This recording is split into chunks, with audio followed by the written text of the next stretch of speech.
வணக்கம் நண்பர்களே. சேனல் அர்க்கம் சார்பாக ஆர்டிஎஸ். தமிழ்நாடு முதலமைச்சர் இப்போ புதுசாக ஒரு சிங்கப்பெண் அப்படின்னு சொல்லிட்டு ஒரு படையை ஆரம்பிச்சிருக்காரு. அவங்களுக்கு அவங்க சட்டம் ஒழுங்கு இந்த மாதிரி விஷயங்களெல்லாம் தலையிட மாட்டாங்க. அங்கங்கே போயிட்டு இந்த மாதிரியான நேரங்களில் போய் அதாவது பெண்கள் பாதுகாப்பு, குழந்தைகள் பாதுகாப்பு, சிறுவர்கள் பாதுகாப்பு இந்த மாதிரி அங்கங்கே போய் இது எப்படி எங்கே இவங்களுக்கு தகவல் வரும், இது எப்படி எல்லாமே நடந்து முடிஞ்சதுக்கப்புறம் தான் தகவல் வருது. இப்போ இவங்க முன்கூட்டியே தடுக்கிற மாதிரி ஒரு சில விஷயங்கள்லாம் ஒரு இது ஏதாவது இவங்க ஏற்பாடு பண்ணியிருக்காங்களா அப்படின்றது நமக்கு அது தெரியல.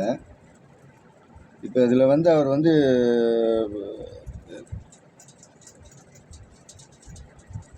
பேசியிருக்காரு முதலமைச்சர். அதை ஒரு சில இதை மட்டும் நம்ம பார்ப்போம்.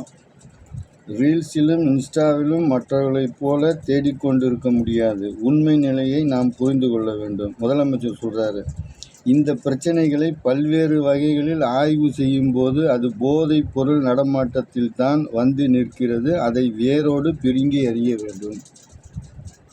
இப்போ இது போதைப் பொருள் இது 2024 இவர் இப்போ இவர் கூட நெருக்கமாக இருக்கக்கூடிய ஆளுங்க மேலெலாம் அமலாக்கத்துறை கேஸெல்லாம் பதிவு பண்ணியிருக்குது. போதைப் பொருள் சம்மந்தமாலாம் இந்த ஜான் பிரிட்டோ அப்படின்ற ஒரு ஆள் இதில் என்ட்ரு ஆகிறாரு. அது இருக்கட்டும், அப்படியே இருக்கட்டும். போதைப் பொருள் ஒழிப்பும் தமிழகத்தில் இந்த பிரச்சனை பல ஆண்டுகளாக உள்ளது. அதை பொருட்படுத்தாமல் இருந்தால் ஆழமாக வேரூன்றி வளர்ந்துள்ளதாம். அதாவது அதிமுக 10 வருஷம் ஆண்ட காலத்தில் இந்த மாதிரியான பிரச்சனைகள் இல்லை. இந்த போதைப் பொருள், மெத்தமெட்டைன்னு இந்த மாதிரி விஷயங்களே கிடையவே கிடையாது, அறவே கிடையாது. அப்படியான செய்திகளும் கிடையாது. பத்திரிகையில் நாளொரு மேனி பொழுதொரு வனமாக இன்றைக்கி வரக்கூடிய விஷயங்கள்லாம் கிடையவே கிடையாது. இது ஒன்று. இப்போ இது சொல்கிறார், வளர்ந்தது பல ஆண்டுகளாக வளர விட்டது யார், அது யார் வளர விட்டாங்க அப்படின்றது நமக்கு இங்கே பிரச்சனை இல்லை. இப்போ நீங்கள் ஒரு மாதம் ஆச்சு, நீங்கள் தடுக்கணும். இப்போ அதுதான் பிரச்சனை. யார் வளர விட்டாங்க, யார் உங்ககிட்ட ஆட்சி பொறுப்பு ஒப்படைச்சிருக்கிறாங்க. நீங்கள் தான் இப்போ அதை கட்டுப்படுத்தணும், மட்டுப்படுத்தணும். அது சம்மந்தமான விஷயங்களை இது பண்ணி நீங்கள் தான் அதை தடுக்கணும். அப்புறம் போதைப் பொருள் புழக்கத்தை கட்டுப்படுத்தினால்தான் பெண்களின் பாதுகாப்பை உறுதி செய்ய முடியுமா? இப்போ முதல்ல போதைப் பொருளை ஒழிக்கணும்னா முதல் விஷயம், நான் முதலமைச்சருக்கு நான் கோரிக்கையாகவும் அவருக்கு ஒரு இதாக வைக்கிறேன். முதல்ல டாஸ்மாகை இழுத்து மூடுங்க. அதுக்கப்புறம் தான் இந்த போதை எங்கேருந்து என்ன மாதிரி வருது அப்படின்ற ஒரு விஷயமே தெரிய வரும். போதைப் பொருள் இப்போ சொல்கிறீங்கல்ல, போதைப் பொருள் புழக்கத்தை கட்டுப்படுத்தினால்தான் பெண்கள் பாதுகாப்பை உறுதி செய்ய முடியும்னு சொல்கிறீங்கல்ல. நீங்கள் முதல்ல எத்தனாயிரம் லட்சக்கணக்கான கோடி வருவாய் வந்தால் கூட நீங்கள் டாஸ்மாக் இழுத்து மூடுங்க. ஏன் அது அதுக்கு ஏன் நீங்கள் ஒன்றும் இல்லை. இப்போ அந்த ஸ்ரீவைகுண்டம் எம்எல்ஏ அவர் போதை மருந்து, மயக்க மருந்து கொடுத்து தான் அந்த பெண்ணை பாலியல் பலாத்காரம் பண்ணியிருக்காங்க, கொண்டாங்கன்னா அவர் பேரில், உங்கள் எம்எல்ஏ பேரில் இது வந்திருக்கேன். இப்போ என்ன செய்ய போகிறீங்க? இப்போ இதுக்கு டாஸ்மாக் இழுத்து மூட வேண்டியது தானே. ஏன் அதை வச்சுருக்கீங்க? இப்போ நீங்கள் டாஸ்மாக் இழுத்து மூடிட்டாக்கா எங்கே எவன் குடிக்கிறான்? இப்போ நீங்கள் சிங்கப்பெண் அதிரடிப்படை, எல்லா படையும் இன்னும் ஒரு 10 படையை உற்பத்தி பண்ணி எங்கெங்கே என்னென்ன இருக்குன்னு இது பண்ணி எல்லாம் கட்டுப்படுத்திடலாமே. கொரோனா காலத்தில் 2 வருஷம் நான் எல்லாம் குடிச்சிட்டே வரணுங்க இல்லையே. இல்லை கட்டுப்படுத்திடலாமே. அப்போல்லாம் இந்த மாதிரி இருந்ததா? பாலியல் தொல்லை, இந்த மாதிரி போதை சம்மந்தமானது இல்லையே. அது ஏன் அதை முதல்ல இப்போ நீங்கள் சொல்கிறீங்களே, போதைப் பொருள் புழக்கத்தை கட்டுப்படுத்தினால்தான் பெண்களின் பாதுகாப்பை உறுதி செய்ய முடியும். டாஸ்மாக் இழுத்து மூடுங்க. அது இழுத்து மூடுனா தான் வேறு வழியே கிடையாது.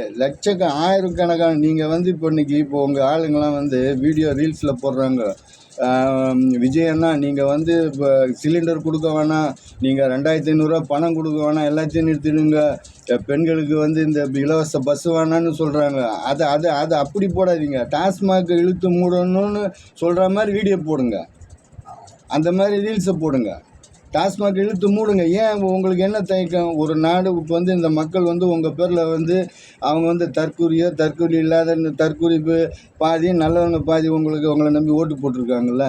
அப்போ இது பண்ணும்போது இப்போ அவங்களுடைய பாதுகாப்பு உறுதி செய்கிறது யார்? நீங்கள் தானே உறுதி செய்யணும். முன்னாடி வளர்ந்துச்சு, பின்னாடி வளர்ந்துச்சு, அதெல்லாம் எதுக்கு? அதுதானே மென்ஷன். இப்போ நீங்கள் சொல்ல போதைப் பொருள் புழக்கத்தை கட்டுப்படுத்த பெண்கள் பாதுகாப்பை உறுதி செய்ய முடியும். பெண்கள் பாதுகாப்பை உறுதி செய்யறத சட்டம் ஒழுங்கு சரியாகிவிடும். அப்போ நான் மூடிடுங்க. டாஸ்மாக் இழுத்து மூடுங்க, தானாக எல்லாமே சரியாக போயிடும். அங்கே வேலை கொடுக்கணுமா, எவ்வளோ டிபார்ட்மெண்ட் எவ்வளோ வேலை, இப்போ எல்லாம் அங்கே வேலை செஞ்சவங்க எல்லாத்துக்கும் வேலையை கொடுங்க. ஏன் உங்களுக்கு ஏன் தயக்கம் அது? சமூக ஒழுங்கும் தனி மனித ஒழுங்கும் சம்மந்தப்பட்டுள்ளன. தனி மனித ஒழுக்கம் இருக்கிறதுனால தான் சட்ட ஒழுங்கு பிரச்சனை வரல. 1.5 லட்சம் பேருக்கு 24 போலீஸு. இந்த 1.5 லட்சம் பேரும் சேர்ந்து கலவரம் பண்ணால் அந்த 24 போலீஸ் எங்கே போகும்? கணக்கு போட்டு பாருங்க. உங்களுடைய இதுக்கே விட்டுறோம் நம்ம. சட்டம் ஒழுங்குலலாம் எந்த பிரச்சனையும் இல்லை. இன்றைக்கி விவசாயிங்க போடுறாங்க, கூலி தொழிலாளிங்க போடுறாங்க.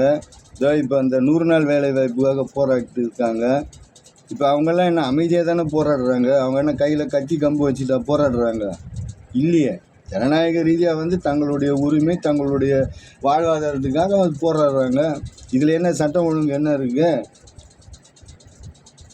சட்டம் ஒழுங்கு பிரச்சனையே கிடையாது. சட்ட ஒழுங்கு பிரச்சனைனா இந்த போதையினால தான் எல்லாமே வருது. இதில் குறிப்பாக பெண்கள் பாதிக்கப்படுறது இதில் தான் பாதிக்கப்படுறாங்க. இழுத்து சாராய கடை இழுத்து மூடுங்க.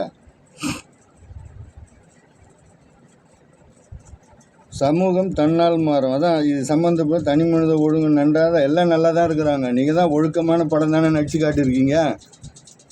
கடைசி படத்தில் கூட நீங்கள் நல்லா ரொம்ப ஒழுக்கமான ஒரு பாடல் காட்சி வச்சுருந்தீங்களா? போதை மருந்து பிடிச்சி வச்சுருக்கிற இதை நீங்கள் அதை அந்த வண்டியை கடத்திட்டு போகிற மாதிரி ஒரு காட்சி தானே வச்சுருக்கேன். அதுக்காக தானே ஒரு பாடல் நான் வரவா வரவா அப்படின்னு சொல்லிட்டு பாடினீங்க. நல்ல ஒழுக்கமாக தானே இருக்குது சமூகம். இப்போ சமூகத்தினுடைய ஒழுக்கத்துக்காக தானே அப்படிப்பட்ட ஒரு காட்சி, அப்படிப்பட்ட ஒரு பாடல். மொத்தத்தில் நம்ம சொல்ல வர்றது என்னன்னாக்கா, நீங்கள் டாஸ்மாக் இழுத்து மூடிடுங்க, எல்லாமே சரியாக போயிடும். அதுக்கப்புறம் போதை மருந்து எங்கேருந்து வருது, எங்கேருந்து போகுது அப்படின்ற ஒரு விஷயங்கள் தானாக தெரிஞ்சுன்னா அடுத்த காணொலியில் RTS.